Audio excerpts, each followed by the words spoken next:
Hello students, welcome to science class. Chapter 10 electric current, Hindi meaning है विद्युत धारा, को हम कंटिन्यू करते हैं।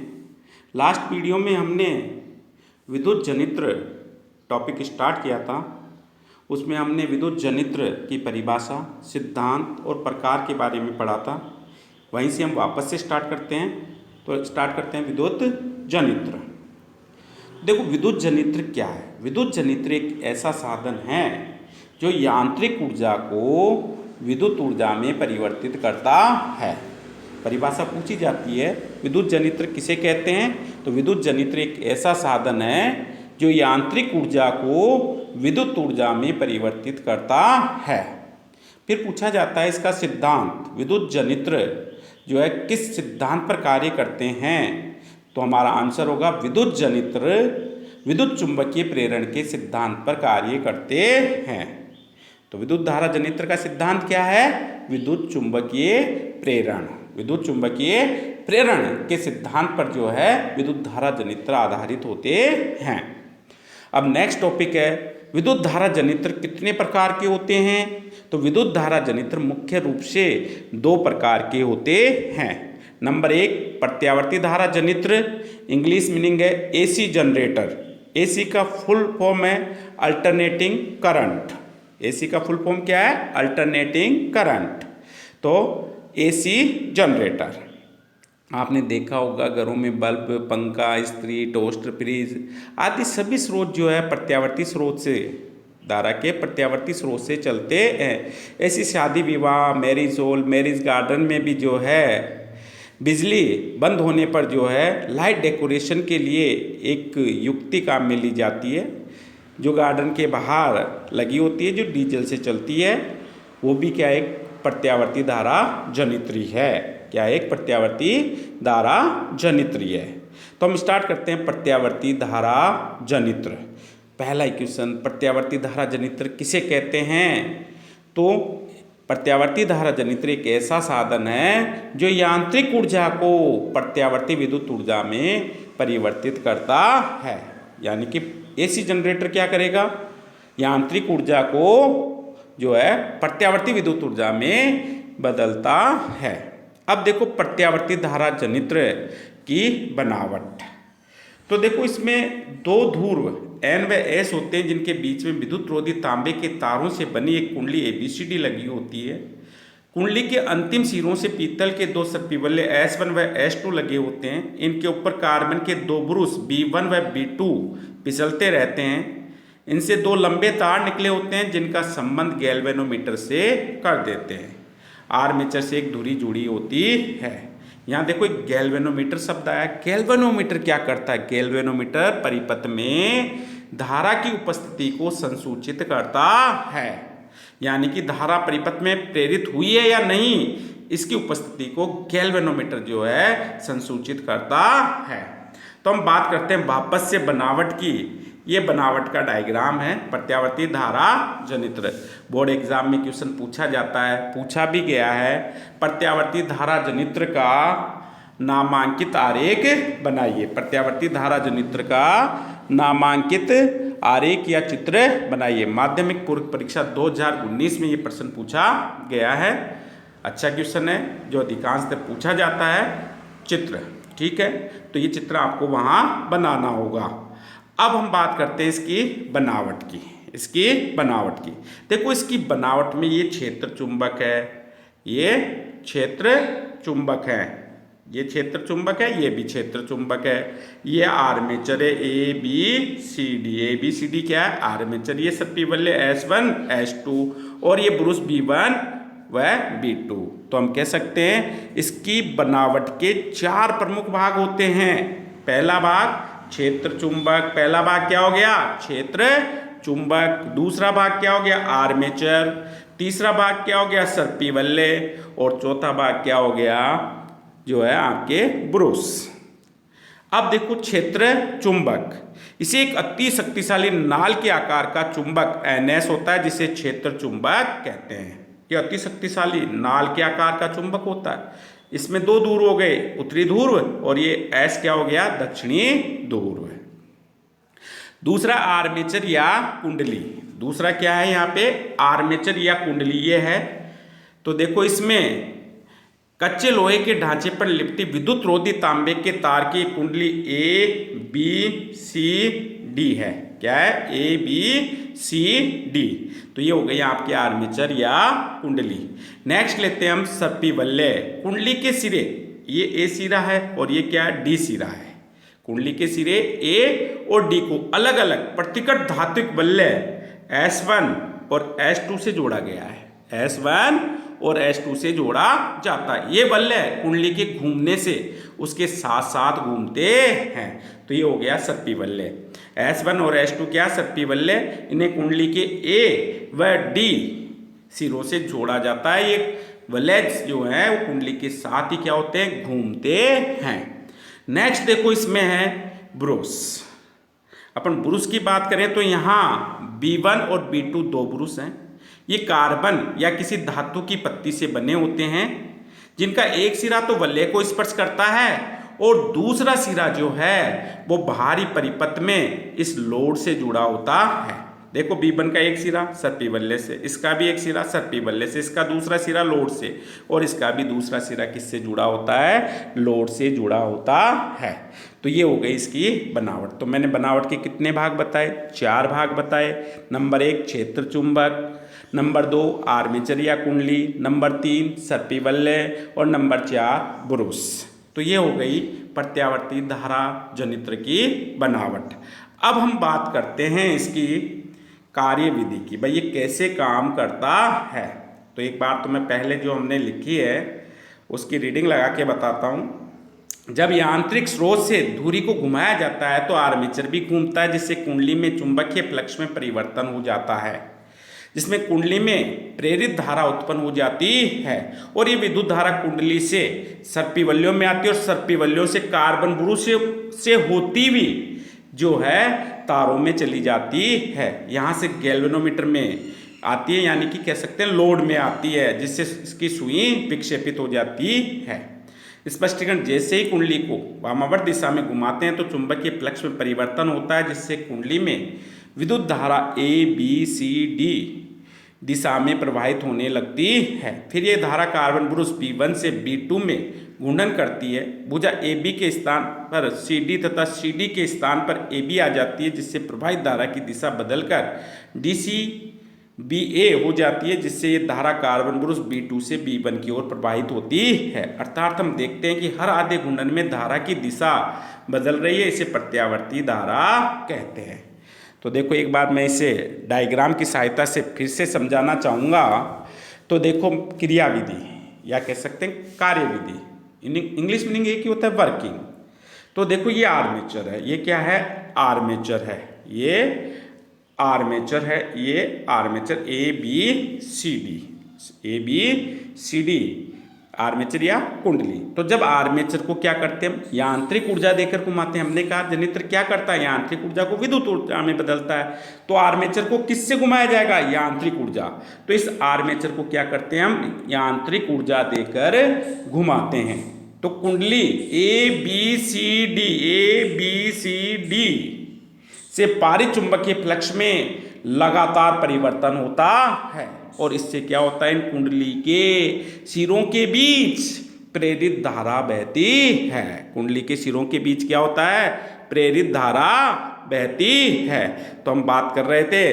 अब देखो जो प्रेरित धारा उत्पन्न हो रही है उसकी दिशा, तो इसकी 2 स्थिति हम ले सकते हैं। पहली स्थिति, यदि कुंडली क्षैतिज अवस्था में इस प्रकार घूमती है कि भुजा AB ऊपर उठ रही है, भुजा AB तो कहाँ जा रही है ऊपर की ओर, और भुजा CD कहाँ आ रही है नीचे की ओर। कुंडली क्षैतिज अवस्था में इस प्रकार घूमती है कि भुजा AB ऊपर उठ रही है तथा भुजा CD नीचे की ओर आ रही है। तो इस क्षण कुंडली की भुजाओं में प्रेरित धारा की दिशा ABCD होती है और बाहरी परिपथ में धारा की दिशा जो है वो B1 से ब्रुश B2 की ओर होती है। ये हो गया पहले अर्ध घूर्णन में। अब देखो अगले अर्ध घूर्णन में क्या होता है। अगले अर्ध घूर्णन में कुंडली अपनी ऊर्ध्वाधर स्थिति से घूर्णन करती है और आगे गुजरती है। तो भुजा एबी, अब एबी तो क्या होगी, एबी जो है यहाँ से इस तरफ आ गई घूम के और सीडी इस तरफ आ गई, तो एबी जो है यानी कि ए बी इधर हो गई, बी ए यहाँ हो गया इधर, और ये सी डी इधर हो गई। ये सिरे चेंज हो जाएंगे, ये सिरे क्या होते हैं, चेंज हो जाते हैं। तो हम कह सकते हैं यहाँ तो क्या हो गया बी, और यहाँ ए, और यहाँ सी, और यहाँ क्या हो गया डी। ये भुजाएं चेंज हो जाती है। अब ए बी तो क्या होगी, नीचे की ओर आएगी, ए बी तो क्या होगी, नीचे की ओर, और सी डी कहाँ जाएगी, सी डी जो है वो ऊपर की ओर जाती है। अतः विपरीत फलक से चुंबकीय क्षेत्र रेखाएं गुजरने के कारण अब कुंडली में क्या होता है, प्रेरित धारा की दिशा जो है वो डी सी बी ए, डी सी बी ए दिशा में होती है, और बाह्य परिपथ में धारा की दिशा ब्रुश B2 से B1 की ओर प्रवाहित होने लगती है। अब देखो मैंने आपको बताया था भाई सर्पिवल्य S1 और S2 जो हैं वो कुंडली के सिरे ए और डी से जुड़े होते हैं। तो कुंडली के हम कह सकते हैं यहाँ कुंडली के दो सिरे जो हैं उनकी ध्रुवता का मतलब धनात्मक और ऋणात्मक भाग भी अर्धचक्रण के बाद क्या होते हैं, बदल जाते हैं। कुंडली का जो सिरा प्रथम अर्ध चक्र में पहले आधे चक्र में धनात्मक था, वो अगले अर्ध चक्र में जो है ऋणात्मक हो जाता है, और जो सिरा प्रथम अर्धचक्रण में ऋणात्मक था वो अगले अर्धचक्रण में धनात्मक हो जाता है। इस प्रकार से धारा की दिशा प्रथम अर्धचक्र में बाहरी परिपथ में B1 से B2 की ओर होती है, और अगले अर्धचक्र में जो है B2 से V1 की ओर होती है।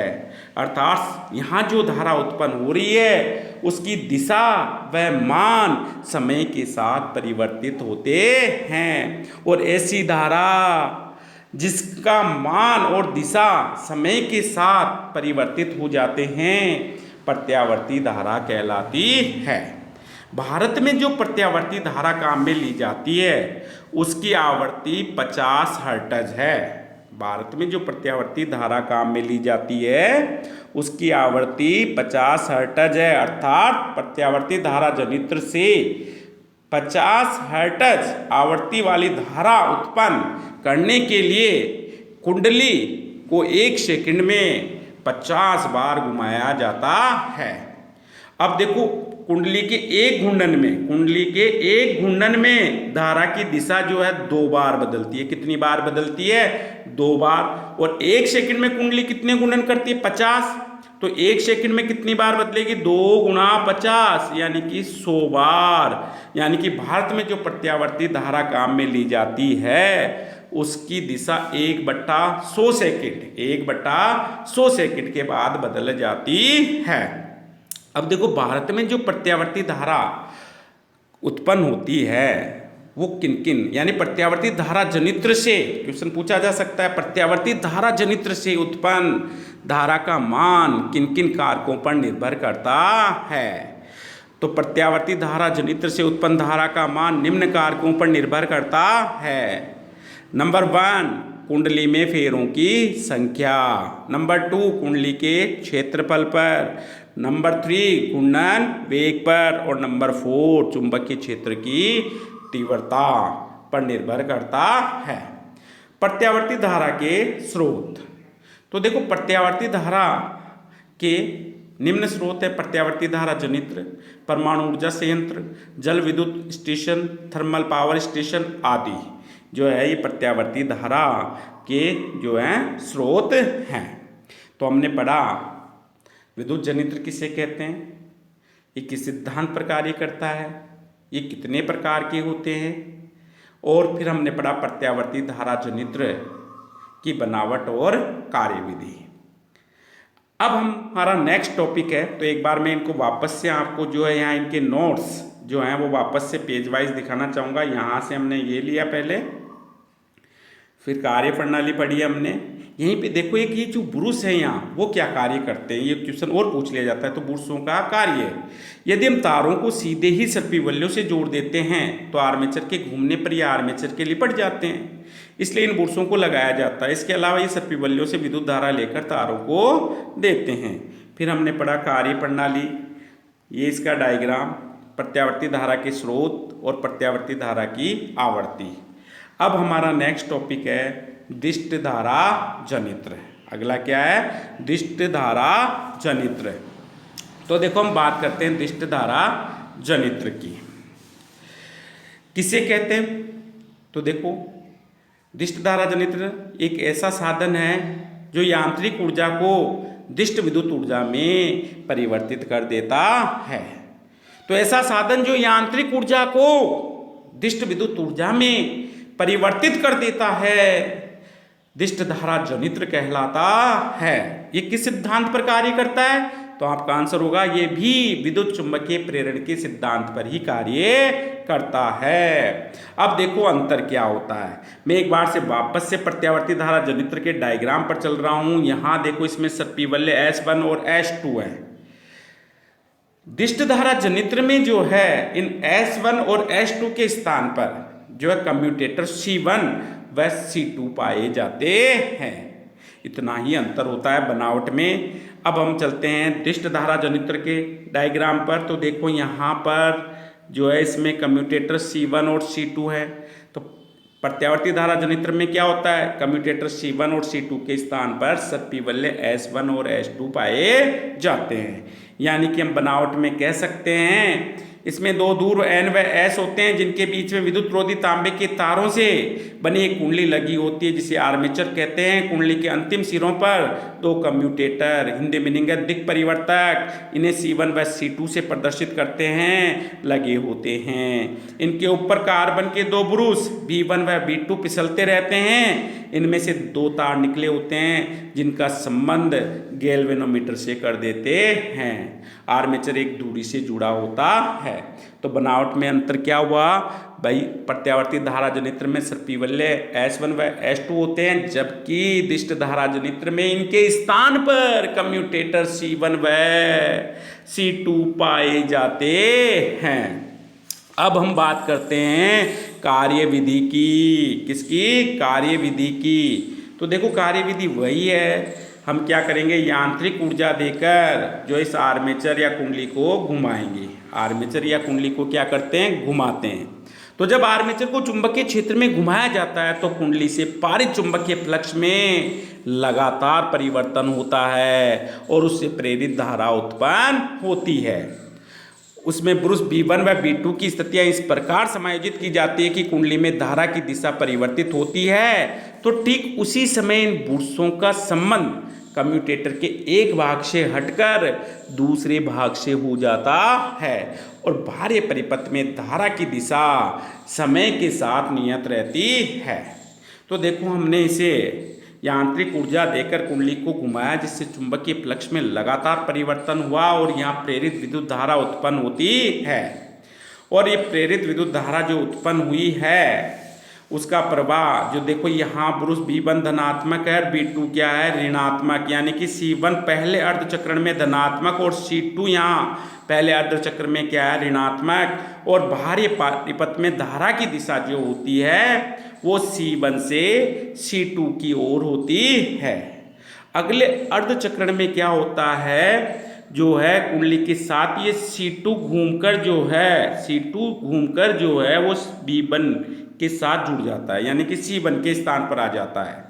B1 के साथ जुड़ जाता है और C1 घूमकर C2 के स्थान पर आकर B2 को स्पर्श कर लेता है। इनकी ध्रुवता भी बदलती है, C2 धनात्मक होता है, C1 क्या होता है, ऋणात्मक। तो ब्रुश B1 अब भी क्या हुआ, धनात्मक, और B2 क्या रहता है, ऋणात्मक। और बाहरी परिपथ में धारा की दिशा क्या बनी रहती है, वही B1 से B2 की ओर बनी रहती है। अर्थात इस प्रकार उत्पन्न धारा में समय के साथ धारा की दिशा परिवर्तित नहीं होती है। तो दिष्ट धारा किसे कहेंगे, ऐसी धारा जिसकी दिशा वह मान समय के साथ परिवर्तित नहीं होते हैं, दिष्ट धारा कहलाती है। तो यहाँ पे एक देखो क्वेश्चन बन गया। अच्छा, प्रत्यावर्ती धारा और दिष्ट धारा में अंतर पूछा जा सकता है। तो ये हो गई इसकी कार्य प्रणाली। कार्य प्रणाली में मैंने आपको क्या बताया, कुछ नहीं लिखना है ज़्यादा, बहुत सिंपल है। जब आर्मेचर को यांत्रिक ऊर्जा देकर चुंबकीय क्षेत्र में घुमाया जाता है तो कुंडली से पारित चुंबकीय फ्लक्स में परिवर्तन होता है, जिससे कुंडली में प्रेरित विद्युत धारा प्रवाहित होती है। अब देखो प्रथम अर्धचक्र में C1 जो है ये C1 है और ये क्या है C2, ये धनात्मक और ये ऋणात्मक होता है। तो ब्रूस B1 धनात्मक रहता है, ब्रूस B2 ऋणात्मक, और बाहरी परिपथ में धारा की दिशा B1 से B2 की ओर होती है। अगले अर्धचक्रण में क्या होता है, ये C2 जो है ये घूमकर कहाँ जाता है, C1 के स्थान पर, और ये C1 घूमकर कहाँ चला जाता है, C2 के स्थान पर। यानी B1 किसके संपर्क में आता है, C2 के, और B2 किसके संपर्क में आता है, C1 के। अब C2 क्या है, धनात्मक हो जाता है, C1 क्या रहता है, ऋणात्मक होता है। तो देखो ब्रूस B1 B1 जो है C2 के संपर्क में धनात्मक ही है, B2 जो है C1 के संपर्क में हो गया ऋणात्मक ही है। बाहरी परिपथ में धारा की दिशा वही B1 से B2 की ओर होती है। इस प्रकार धारा की दिशा यहाँ क्या होती है, नियत बनी रहती है। तो ये हो गई इसकी बनावट, ये डायग्राम आ गया इसका, और ये इसकी कार्य प्रणाली। अब हम बात करते हैं दिष्ट धारा के स्रोत। सेल, बैटरी, डायनेमो आदि जो है इसके स्रोत हैं। अब देखो प्रत्यावर्ती धारा जनित्र व दिष्ट धारा जनित्र में अंतर पूछ लिया जाता है, तो हम ऐसी एक टेबल बनाएंगे। क्रम संख्या प्रत्यावर्ती धारा जनित्र, दिष्ट धारा जनित्र। नंबर 1, प्रत्यावर्ती धारा जनित्र में क्या होते हैं, सर्पिवल्य पाए जाते हैं, जबकि इसमें क्या होते हैं, दिक् परिवर्तक पाए जाते हैं। प्रत्यावर्ती धारा जनित्र में कौन सी धारा उत्पन्न होती है, प्रत्यावर्ती धारा, इसमें दिष्ट धारा उत्पन्न होती है। पॉइंट नंबर 3, इसमें आर्मेचर के हर आधे गुणन में धारा का मान व दिशा बदल जाती है, जबकि इसमें धारा का मान व दिशा नहीं बदलती है। तो 3 अंतर यहाँ हो गए प्रत्यावर्ती धारा जनित्र और दिष्ट धारा जनित्र में। तो ये अच्छा क्वेश्चन है, आप तैयार कर सकते हैं। अब देखो विद्युत धारा के प्रकार, तो धारा वही 2 प्रकार की हो गई, प्रत्यावर्ती धारा और दिष्ट धारा। क्वेश्चन पूछा जाता है प्रत्यावर्ती धारा व दिष्ट धारा में अंतर लिखिए। तो देखो प्रत्यावर्ती धारा किसे कहेंगे हम, ऐसी धारा जिसका मान व दिशा समय के साथ बदलता रहता है, मान व दिशा समय के साथ बदलता रहता है, प्रत्यावर्ती धारा कहलाती है। इसे दूर स्थानों तक बिना ऊर्जा सह के ले जाया जा सकता है। जबकि दिष्ट धारा किसे कहेंगे, ऐसी धारा जिसका मान व दिशा समय के साथ नहीं बदलते हैं, मान व दिशा समय के साथ नहीं बदलते हैं, दिष्ट धारा कहलाती है। इसे दूर स्थानों तक ले जाने पर इसका क्षय होता है। अब देखो नेक्स्ट, विगत माध्यमिक बोर्ड परीक्षाओं में पूछे गए प्रश्न। भाई बोर्ड एग्ज़ाम 2018 में ये सिलेबस पहली बार आया था, 2018 मेन एग्ज़ाम, 2018 पूरक एग्ज़ाम, और 2019 मेन एग्ज़ाम, 2019 सप्लीमेंट्री एग्ज़ाम, और 2020 में पूछे गए प्रश्न यहाँ दिए हुए हैं। तो देखो हम पहला लेते हैं, ओम के नियम का प्रयोग। ओम के नियम का प्रयोग करते समय एक प्रेक्षक निम्नानुसार 2 प्रेक्षण प्राप्त करता है।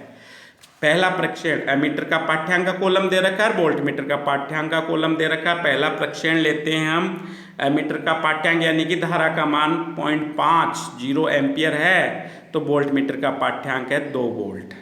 ऐसे दूसरा प्रेक्षण जो है उसमें 0.75 धारा का मान है और V का मान है 3 वोल्ट। ये कह रहा है अब हमें प्रत्येक प्रेक्षण के लिए चालक तार का प्रतिरोध ज्ञात कीजिए।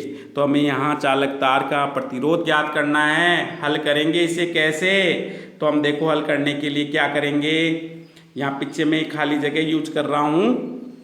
तो देखो यहाँ पर प्रथम प्रक्षेण में एमीटर का पाठ्यांक जो है उसे I कह देंगे। प्रथम प्रक्षेण के लिए, पहले प्रक्षेण के लिए लिख रहा हूँ, तो I कितना है पहले प्रक्षेण के लिए 0.50, एम्पियर। और आर हमें ज्ञात करना है बी यानी वोल्टमीटर का पाठ्यांक जो है वो पहले प्रक्षेपण के लिए कितना है 2 वोल्ट।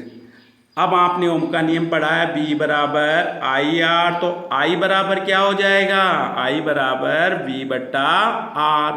वी कितना है यहाँ 2 वोल्ट और आर कितना, आर तो हमें ज्ञात करना है यहाँ, तो आर हमें ज्ञात करना है तो आर ही लिख देंगे। तो अब देखो आर बराबर क्या हो जाएगा, आर बराबर हो जाएगा वी बट्टा आई, वी बट्टा आई। तो अब हम यहाँ v और i के मान रख देंगे। तो देखो अब आगे क्या होगा, v कितना है यहाँ 2 वोल्ट था, i कितना है 0.50 था, पॉइंट हटाया मैंने, 1 2 0 लगा दी, 0 से 0 कैंसिल हो गई, 5 एकम 5 5 चौक 20, कितना आ गया 4 ओम। यानी पहले प्रक्षेपण के लिए चालक तार का प्रतिरोध जो है वो 4 ओम होगा। अब इसी प्रकार से हम क्या करते हैं, द्वितीय प्रक्षेपण के लिए ज्ञात करते हैं। तो देखो द्वितीय प्रक्षेपण के लिए क्या हो जाएगा, द्वितीय प्रक्षेपण के लिए I कितना है, द्वितीय प्रक्षेपण के लिए I का मान जो है 0.75 एम्पियर है और V कितना है, V 3 वोल्ट है। वही R बराबर क्या हो जाएगा V बट्टा I, तो V कितना था 3 बट्टा I कितना 0.75, पॉइंट हटाया 1 2 0, ठीक है 15 से काट दें तो 15 दूनी 30 0, 15 से 75 को काटते हैं 15 पूर्ण 75, 5 एकम 5 5 चौक 20, तो कितना आ गया 4 ओम। यानी कि द्वितीय प्रक्षेपण के लिए भी जो है चालक तार का प्रतिरोध कितना होगा 4 ओम होगा। बिल्कुल सही है, आर का मान यहाँ नियत रहता है, आर का मान समान होगा। प्रथम प्रक्षेपण के लिए भी 4 है और द्वितीय प्रक्षेपण के लिए भी कितना आया 4। अब देखो इसका वह भाग क्या पूछा गया था, वह भाग में ये हमें कह रहा है प्रत्येक प्रक्षेपण के लिए चालकता, ये हो गया वह भाग। देखो अब 25 ओम की नाइक्रोम की प्रतिरोध कुंडली को 12 वोल्ट के संचायक सेल से जोड़ते हैं। हम इसमें 15 मिनट तक विद्युत धारा प्रवाहित की जाती है, तो कुंडली में उत्पन्न ऊष्मा का मान ज्ञात कीजिए। यहाँ हमें H ज्ञात करना है। तो देखो H ज्ञात करने के लिए हम किसका उपयोग करेंगे, जूल के तापन नियम का उपयोग करेंगे। तो H बराबर क्या हो गया I स्क्वायर RT। इससे पहले आप क्वेश्चन में से जो दिया हुआ है ना वो सब नोट कर लेंगे। जैसे क्वेश्चन में क्या दिया हुआ है, क्वेश्चन में 25 ओम यानी कि R प्रतिरोध दिया हुआ, R का मान 25 ओम। फिर आगे क्या दिया हुआ है, विभवांतर V कितना 12 वोल्ट, समय यानी कि T कितना 15 मिनट। इस समय को आप किस में कन्वर्ट करोगे, सेकंड में। तो सेकंड में कन्वर्ट करने के लिए क्या करोगे आप, इसको जो है 1 मिनट में कितने सेकंड 60, तो 15 गुणा 60, 15 को 60 से गुणा करोगे तो कितना आ जाएगा 900 सेकंड। तो अपन यहाँ बात करते हैं I स्क्वायर RT। तो हमें यहाँ पहले I ज्ञात करना पड़ेगा, या हम ऐसे भी कर सकते हैं ओम के नियम से। I को देखो यहाँ पे दिया हुए मान के अनुसार हम करेंगे। तो यहाँ I ओम का नियम क्या है, V बराबर IR है। तो I बराबर क्या हो गया, I बराबर हो गया V बट्टा R। इस I स्क्वायर की जगह हम क्या लिख देंगे, V स्क्वायर बट्टा R स्क्वायर। तो देखो सूत्र क्या हो जाएगा, H बराबर V स्क्वायर बट्टा R square into RT square है, एक R से R कट जाएगा, हमारा सूत्र बन गया V स्क्वायर बट्टा R इंटू T। अब इसमें हम मान रख देंगे, इसमें क्या करेंगे हम मान रख देंगे। तो मान रखते हैं अब हम इसमें V कितना है हमारा, V हमारा है जो है 12 वोल्ट। तो 12 V स्क्वायर 12 गुणा 12 स्क्वायर है तो 12 गुणा 12 लिखा जाएगा, स्क्वायर का मतलब होगा V गुणा V, तो 12 गुणा 12 हो गया बटा R कितना है यहाँ, R जो है यहाँ 25 ओम है, इंटू समय कितना है, मैंने कहा 15 मिनट को किस में बदला हमने, सेकंड में। 15 को 60 से गुणा किया तो कितना हो गया 900 सेकंड, कितना आ गया यहाँ 900। ठीक है, अब इसको इससे गुणा कर देते हैं, 25 एक बार 25 को 900 को 25 से डिवाइड करना है। तो देखो 25 एकम 25, 25 75, 3 बार बच गए 15 हो गए 150, 25 के 150। अब हम 12 को 12 से गुणा कर लेंगे तो कितना हो गया 144 और ये कितना 36। 144 को 36 से गुणा करेंगे तो कितना आ गया हमारे पास आ गया 5184 जूल। कितना आ गया 5184 जूल। में इसको अच्छी तरह से लिख देता हूँ यहाँ। तो H का मान आ गया 5184 जूल। इसका क्या हो गया आंसर। ठीक है, इसी के साथ ये क्वेश्चन कंप्लीट होता है। अब देखते हैं नेक्स्ट क्वेश्चन क्या है। निम्नांकित विद्युत परिपथ में A व B के बीच जो है प्रतिरोध ज्ञात कीजिए। ए और बी के बीच हमें यहाँ तुल्य प्रतिरोध ज्ञात करना है। यहाँ एक चित्र यहाँ दिया हुआ है। सबसे पहले हम क्या करेंगे इस चित्र में, जैसे ए ये तो ए है, ये तो क्या दे रखा है यहाँ ए, ये ए है और ये क्या है बी। तो मैं यहाँ लिख लेता हूँ सी और यहाँ लिख लेता हूँ डी। ठीक है, अब मैं ए सी के बीच में, तो ए बी के बीच में हमें ज्ञात करना है तो ए सी के बीच में ज्ञात कर लेंगे, फिर सी डी के बीच में, फिर जो है डी बी के बीच में ज्ञात कर लेंगे। इन सबको जोड़ देंगे तो ए बी के बीच प्रतिरोध आ जाएगा। तो हम यहाँ पर अब करते हैं, देखो यहाँ पर ये पहले 3 प्रतिरोध जो कि जिनमें प्रत्येक 3 ओम का है समांतर क्रम में जुड़े हैं। किस क्रम में जुड़े हैं? समांतर क्रम में। और ये अंतिम 3 प्रतिरोध जिनमें प्रत्येक 3 ओम का है, ये भी किस में जुड़े हैं? समांतर क्रम में। यानी ए और सी के बीच 3 ओम के प्रतिरोध समांतर क्रम में जुड़े, इनका तुल्य प्रतिरोध ज्ञात कर लेंगे। अंतिम 3 यानी कि डी और बी के बीच में भी 3 ओम के 3 प्रतिरोध जो हैं समांतर क्रम में जुड़े, इनका तुल्य प्रतिरोध ज्ञात कर लेते हैं। तो देखो तुल्य प्रतिरोध इनका क्या आएगा, सूत्र क्या लगाएंगे, 1/R। अब जैसे AC के बीच में ज्ञात करेंगे तो RAC कर देंगे 1/R1 plus 1/R2 plus 1/R3। अब इसमें मान रख देंगे तो क्या हो जाएगा, ये आपके हो गया 1/RAC बराबर 1/3 प्लस 1/3 प्लस 1/3। लघुत्तम लिए 3 1 1 1, कितना हो गया 3/3, 3/3 यानी कि 1। तो RAC बराबर क्या हो गया 1 ओम। कितना आ गया 1 ओम। RAC बराबर क्या आ गया 1 ओम। इसी प्रकार से देखो यहाँ पर जो है RDB भी कितना आ जाएगा, जो है आपके 1 ओम आ जाएगा। कितना आ जाएगा 1 ओम।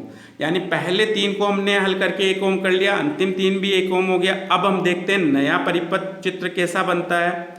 ये पहला, ये दूसरा और ये तीसरा, ये ए था और ये बी था। ये सी डाला था हमने यहाँ और यहाँ पे हमने डी डाला था। ठीक है, तो AC के बीच के प्रतिरोध ये 1 ओम का है, ये 1 ओम का हो गया, और ये बीच वाला कितने का है 3 ओम का। अब ये किस क्रम में जुड़े हैं, श्रेणी क्रम में। और श्रेणी क्रम में तुल्य प्रतिरोध का सूत्र क्या होगा, यहाँ RAB बराबर RAC प्लस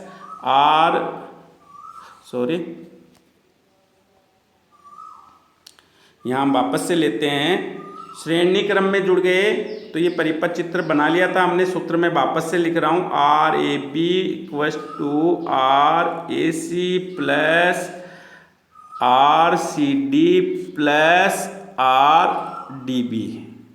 ठीक है, RDB हो गया यहाँ। अब इनका मान रख देंगे, RAC के बीच 1 था, ये 3 है और ये 1, कितना आ गया टोटल 5 ओम। तो इसका आंसर क्या हो गया 5 ओम। इसका आंसर क्या होगा 5 ओम। अब देखते हैं हम नेक्स्ट क्वेश्चन क्या है, इसी में देखते हैं हम नेक्स्ट क्वेश्चन। यहाँ दिया हुआ है, देखो अगला क्वेश्चन।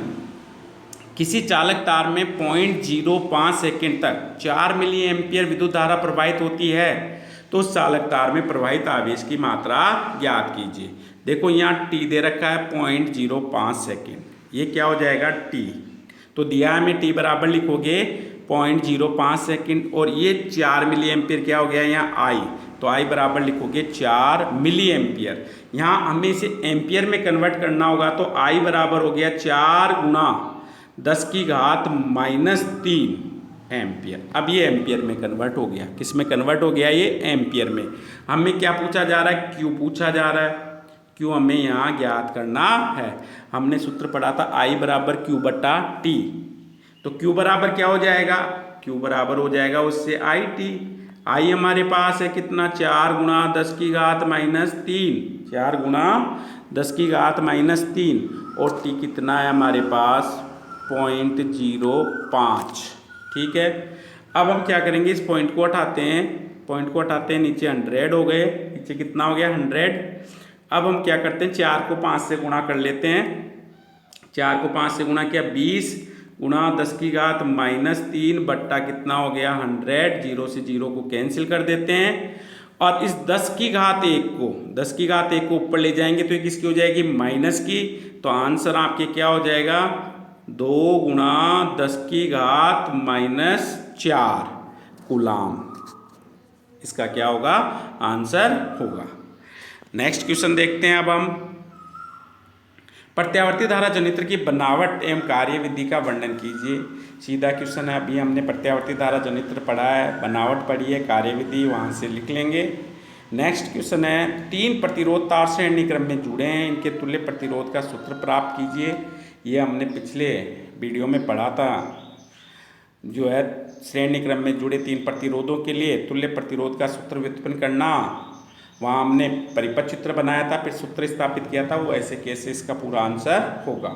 अब हम बात करते हैं फोर्थ के ब भाग की, चौथे के ब भाग की हम बात करते हैं। तो यहाँ देखो हमें क्या कह रहा है ये, 100 वाट के 2 बल्ब, 100 वाट के 2 बल्ब प्रतिदिन 6 घंटे जलते हैं। 30 दिन में व्यय हुई विद्युत ऊर्जा जूल में ज्ञात कीजिए। तो देखो जूल क्या होता है? जूल जो है वो वाट सेकंड होता है, यानी कि यहाँ पर हमें जो है पी का मान वाट में और टी का मान सेकंड में चाहिए, तो ई जो है जूल में होगा। तो ई बराबर क्या सूत्र हो गया? ई बराबर P into T, P into T. ये जब हमें जूल में लाना है, और इसके लिए पी हमें वाट में दिया है, तो टी किस में होगा? सेकंड में। किस में होगा? सेकंड में। टी किस में होगा? सेकंड में। तो हम टी को क्या करेंगे? यहाँ सेकंड में कन्वर्ट कर देंगे। यहाँ मान रखते हैं इनके। अब हम तो देखते हैं, ई बराबर पी कितना है?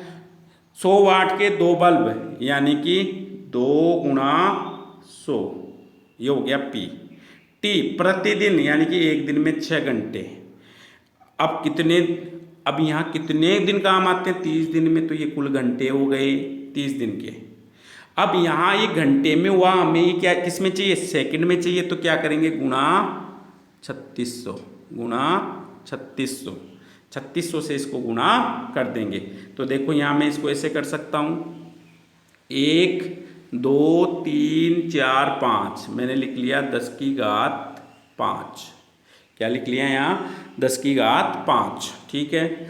अब मैंने 2 को 1 से गुणा किया, 2 एकम 2, 2 को फिर 6 से गुणा किया, 2 छक्की 12, 12 को मैंने 3 से गुणा किया, 12 दिया 36।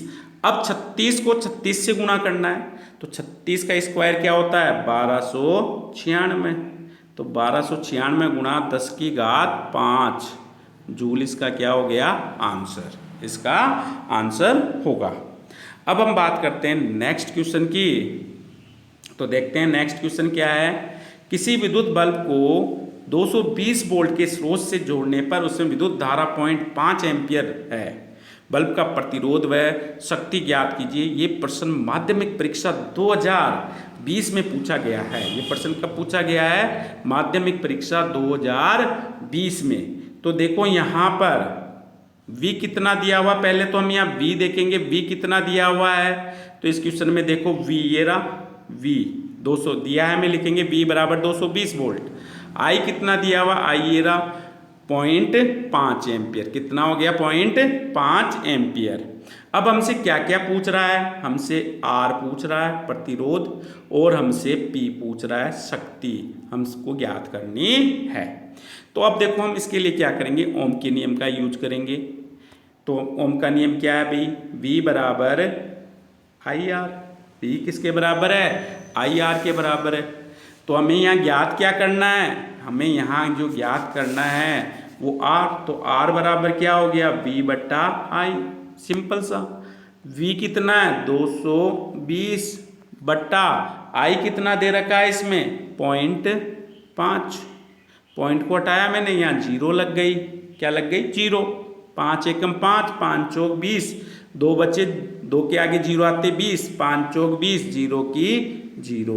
तो कितना आंसर आ गया, आर का मान आ गया 440, यानी 440 ओम इस प्रतिरोध का मान होगा।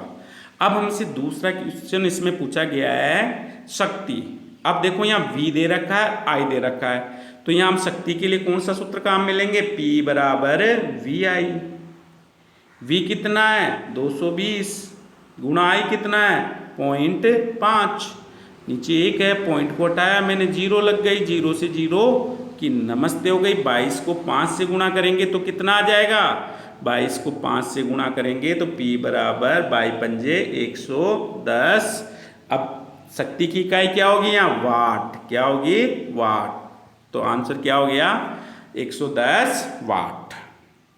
अब हम नेक्स्ट क्वेश्चन की बात करते हैं। तो देखो छोटे, मैंने कहा था इस चैप्टर में से 2 क्वेश्चन पूछे जाते हैं। एक होता है क्वेश्चन नंबर आपके 25 जो कि 4 अंक का होता है। दूसरा क्वेश्चन जो होता है वो क्वेश्चन नंबर 8 है जो कि 1 नंबर का है, यानी 1 से 11% जो आते हैं उनमें 1% होगा जो 1 अंक का होगा, और क्वेश्चन नंबर 25 जो कि 4 अंक का। तो अब हम जो 1 अंक का क्वेश्चन आता है उसकी बात करते हैं। 2018 में पूछा गया था ये। एक ही पदार्थ व समान लंबाई के विभिन्न चालक तारों के मध्य अनुप्रस्थ काट के क्षेत्रफल एवं प्रतिरोध के मध्य ग्राफ बनाइए। बहुत ही सिंपल सा क्वेश्चन है, हम कर चुके हैं वैसे ये।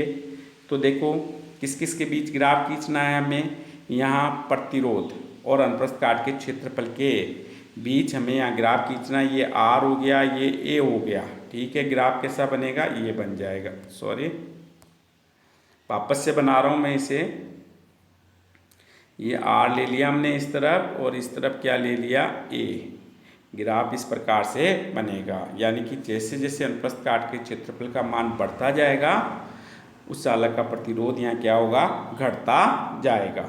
नेक्स्ट क्वेश्चन है, एक छड़ चुंबक के चारों ओर बनने वाली चुंबकीय क्षेत्र रेखाओं को आरेखित कीजिए। ये हम एक छड़ चुंबक लेंगे, इसके 2 दूर S और ये N। आपको पता है चुंबक के बाहर चुंबकीय क्षेत्र रेखाएं उत्तरी दूर से उत्पन्न होंगी और दक्षिणी दूर पर विलीन होगी, और भीतर कैसे जाएंगी, भीतर जो है दक्षिणी दूर से उत्तरी दूर की ओर गमन करेंगी।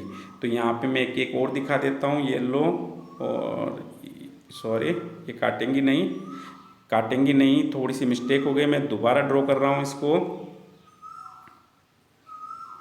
SN 1 और ये 2, 1 और मिनिमम 2 दिखा दें या 1 1 दिखा दें, ज़्यादा दिक्कत हो तो ये सीधी जाएंगी। तो डायरेक्शन क्या होगा, उत्तरी दूर से दक्षिणी दूर की ओर। ये मुख्य बात है इसमें, ये डायरेक्शन साइन जो है ना, ये इसकी मुख्य बात है भाई। बाहर उत्तरी दूर से उत्पन्न होकर कहाँ जा रही है, दक्षिणी दूर की ओर, और भीतर जो है दक्षिणी दूर से उत्तरी दूर की ओर गमन करती हैं। तो हमने पीछे पढ़ा है, वहाँ और अच्छी तरह से देख लें इसे। नेक्स्ट क्वेश्चन है, ओम के नियमानुसार विभवांतर V तथा विद्युत धारा I के बीच ग्राफ खींचिए। तो देखो ग्राफ सिंपल सा बनेगा, ये हम ग्राफ बना लेंगे। हमने यहाँ ले लिया V का मान, इधर ले लिया हमने I का मान, और ग्राफ क्या होगा, एक स्ट्रेट लाइन में बनता है। नेक्स्ट क्वेश्चन है, प्रत्यावर्ती धारा जनित्र का नामांकित चित्र बनाइए। ये मैंने अभी आपको बता दिया है, और इसी के साथ ये चैप्टर आपका कंप्लीट होता है। धन्यवाद। नए चैप्टर के साथ नए वीडियो में फिर मिलेंगे, तब तक के लिए धन्यवाद।